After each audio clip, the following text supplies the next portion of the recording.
here with a freshly cut hair, nice, sleek, aerodynamic, to do my review of Tough 9 Episode 3, 2 fights on this day, and Team USA was finally set at this point. Anyways, we open up with some in-the-house antics with Rob Browning being, a Browning, basically. Throwing eggs, and that seemed to be a weapon of choice. Actually, it was eggs. He wasn't even drunk yet, or didn't seem to be, which was may make him worse than Junie, in all honesty. Because you think at least Junie had to get, liquored up before he started being a complete, douchebag. Whatever. And had made the show. That would be the other key thing. Rob Browning had not. Anyways, the first fight we have is Frank Lester versus Kyle Reed. Kyle Reed indeed does have a screwed up spelling to his name, but that's beside the point. He was pretty much winning the fight early on until he goes for a takedown, and Frank Lester goes for a Kimura, and Kyle Reed kind of flips and goes head first into the mat, and also probably wrecked his shoulder, actually, because Frank Lester yanked it, I think, pretty good with the submission attempt while he was unconscious, so he did not tap. Kyle Reed making the big thing, but I beat myself. Not really, because the Kimura attempt actually allowed his head to hit the mat instead of Frank. That being said, Frank Lester was... I hope it's really that Frank doesn't realize what actually happened, but oh my God, I've never seen someone so happy that their opponent knocked himself out. Really, you just don't... This is kind of like Nico Vitale when he beat Matt Lindland, because Matt Lindland knocked himself out. In the end, it just makes you look like a douchebag. You're happy you're in the show. You did win the fight. I mean, he tells it like it is. I mean, he did beat Kyle Reed, but it's one of those wins that you really shouldn't be that happy about just because of the manner of how you won it. Anyways, then we have more segments on Rob Browning a little bit. No one likes him. Granted, no one really should like that pal of douche, and that's really all there is to describe him. He was trying to get friendly with Team UK, which I thought was kind of interesting, because you don't want to further alienate yourself from your own team. Anyways, whatever. Oh yeah, I should mention the British guy shooting the basketball. That was hilarious. That was terrible. That being said, not their sport, and you know what? I will bet that one British guy can probably start sinking 3-pointers at will by the end of the show, because I've always been surprised they don't use the basketball court more. I would love that basketball court for the house. That would be where I would be. Though I guess it takes energy. But anyways, enough of that. So anyways, on to the fight. Jason Dent versus Rob Browning. Jason Dent, of course, a 2-time UFC veteran. Or is it 3? He's had at least 2 fights, but possibly a 3rd. I remember him losing to Roger Huerta in the first of many debuting fighters fight Roger Huerta, which my rant had been done on that. Anyways.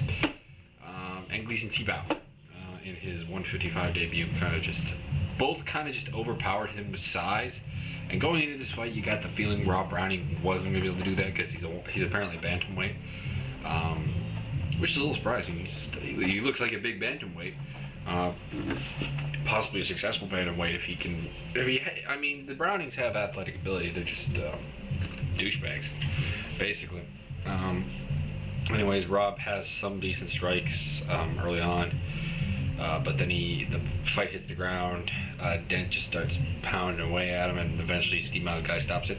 Now, someone had brought up that Steve Mazzagatti was, of course, the guy who let Waylon Lowe absolutely pound Santino DeFranco. I think the difference maybe, and the only difference I can see, is that Santino had guard and was getting pummeled, whereas Dent had mounted Browning and was kind of standing over him, going and Browning turned away from him, whereas Santino covered up and kind of took it, but not really intelligently defending himself, but at the same time he wasn't turning away from the punches. So that brings out our 8-man. USA team is as welterweights Mark Miller, Jason Pierce, who got an egg to the chest from Rob Browning, and I was kind of wondering if he would clock him. Of course, Frank Lester just got in the house, and who's the other one? DeMarcus Johnson, that's the one. Of those, I think DeMarcus Johnson's probably the strongest, but Mark Miller is a pretty damn talented striker, and if Dan Henderson can teach that guy to stop takedowns,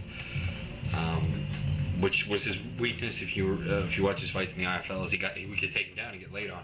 He actually had a reasonably strong ground game. I mean, he never really was in trouble on the ground. It's just couldn't get back up and couldn't stop the takedown. So there's those two I think are the studs, so to speak. I think Frank Lester's a bit of a weaker fighter. I think Jason Pierce could be good, but he's a bit of one of those control lay and pray type wrestlers. Doesn't have a lot of finishing skill, which could potentially get him in trouble. And the lightweights are recently entering Jason Dent, Santino DeFranco, Richie Winston, and crap, completely spaced on who the other guy is. DeFranco, Winston, Dent, Cameron Dollar. There it is, Cameron Dollar. Of those, Jason Dent is probably the best. And that doesn't say a lot for the USA lightweights, because Dent is like a guy who convincingly lost both his UFC fights to like, you know, pretty good fighters, but still. And he didn't get finished by either, so I guess that does say something. But at the same time, that he's your best, it seems. And the only other one that I really particularly saw a lot of talent in was Richie Winston. Is probably not the best sign, because Cameron Dollar and Santino DeFranco got completely killed in their fights and just pulled out victories. And of course, I've recapped the British team. Dan Henderson wants to emphasize wrestling in the U.S. camp. Good idea, I think, actually, because I think no matter what you do, you kind of see the coaches Bisping has. Not all of them have been introduced, but I don't see a guy who's going to up the level of Team UK's wrestling. So, anyways, here's to looking to a good season. If I'm to make a bold prediction at this point and predict the two winners, I'm going to go with DeMarcus Johnson at welterweight and Jeff Lawson at lightweight. Anyways, later.